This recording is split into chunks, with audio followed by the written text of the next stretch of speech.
Here we go. Okay. Cristiano, welcome to the Whoop Podcast. Thank you. I'm grateful to be here with you. We're here in your home. We're going to talk a lot, I think, about training and data and recovery. But I thought I would start just by asking you, what's your first memory of playing football? Well, for me, it's a pleasure to be with you. When I started to play football, I mean? Yeah. When I was very, very young, with probably 7, 8, 9 years old, I started to play in home, in the street, with my colleagues, with my friends. And I think this is where everything starts. That you start to feel that the sport is fun. Did you fall in love with the game immediately? I think so, yes.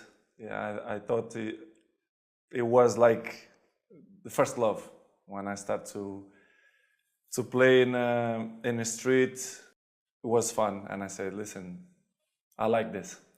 Now, did you know that you were going to be a superstar your whole life? Did you have that feeling like Never. No. Never. I will be false if I say yes.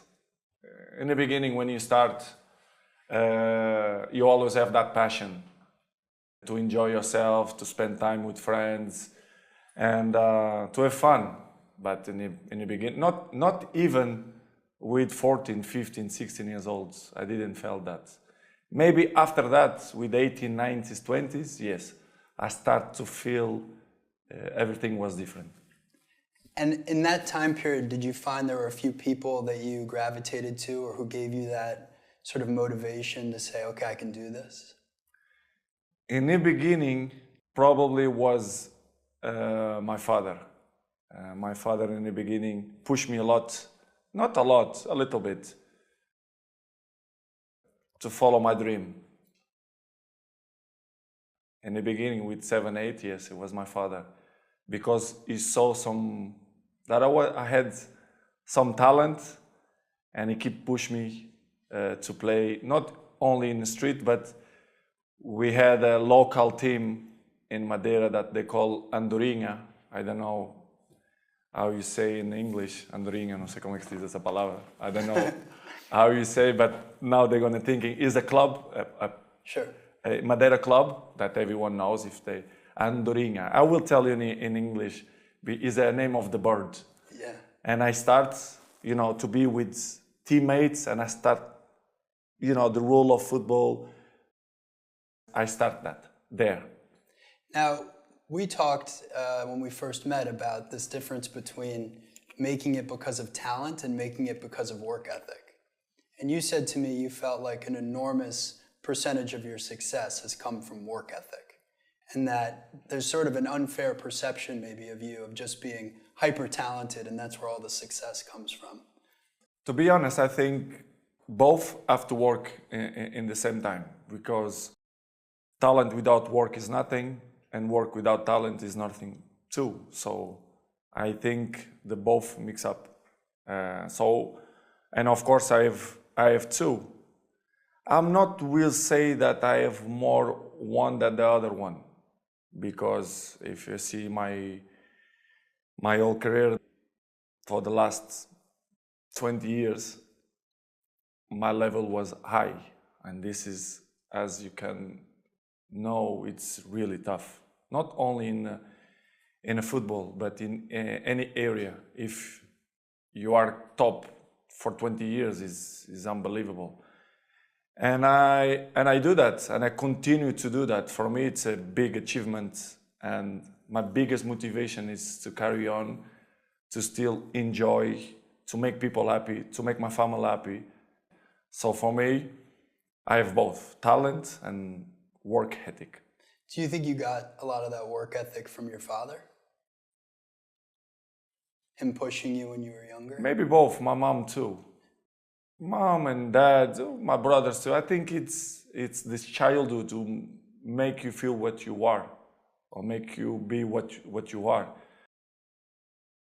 The difficult of things that you pass through in your life make you be stronger mentally to challenge a hard life.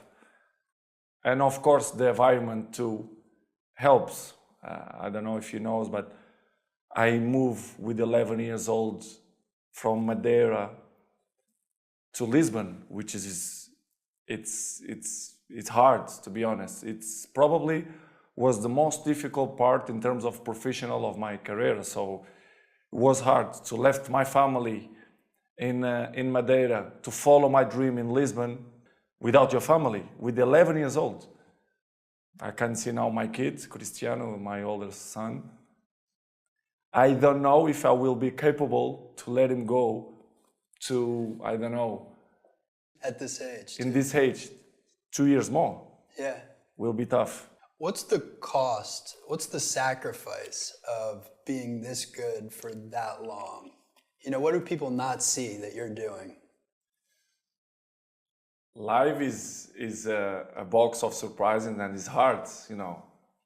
It's not easy, you know, to be in this level and still push and still motivate to carry on, you know, to score goals, to be in a good shape, to compete with the young lions. They coming, and when they play against me, they want to show me that they are stronger than me and faster than me. You have to prepare very well, not in terms of physically, but mentally too. I think it's very hard, but in the same way, it's a challenge, you know, because as you can see, if you treat good your body, you can maintain so many years, and this is the big challenge for me, and it's great. I feel proud for that, to have this age and still compete in a higher level. For me, it's great and give me motivation to carry on.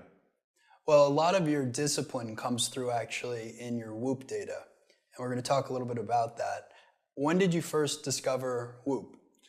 I discovered Whoop a few years ago, and to be honest, for me it's a tool that can help me. It's like to have a doctor in your wrist. Yeah. And for me, I cannot live without Whoop, because it's helped me a lot, not only in terms of physically, but mentally, in a sleep way. It's a great tool in my opinion. So I'm really pleased that I use it.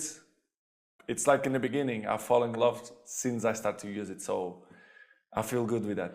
Well, a big thing that we've tried to do at Whoop is find people who authentically love the product and then amplify their story. And you've been on Whoop for 646 days now, it turns out. You've got 95% compliance, so you literally wear the product nonstop, it seems like. And for us, like, what's amazing is now we get to show the world, how does Cristiano Ronaldo train? What's it like to be him? What is all the dedication and work ethic that goes into it? So with that in mind, I want to talk a little bit about your data. First of all, you have a resting heart rate of 43 beats per minute, which you know, but that's in the top 1% of men on Whoop.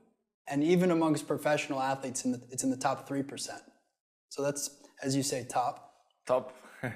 Top. That is good. Your sleep performance, 81%. So that's pretty good. So on average, your strain is 14.9 every single day. 14.9.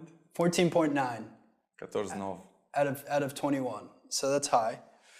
You're getting 51% of your days are in the green, and then the rest are in the yellow, and then a very small percentage are in the red. So even with all this training, your body's still recovering, which is really impressive. What are you doing to recover so well?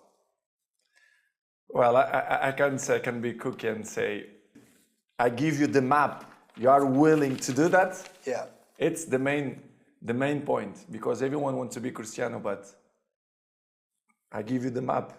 You think you will do it that? It's difficult. It's the discipline. The discipline is the most difficult thing, not only in the sport, but in the life.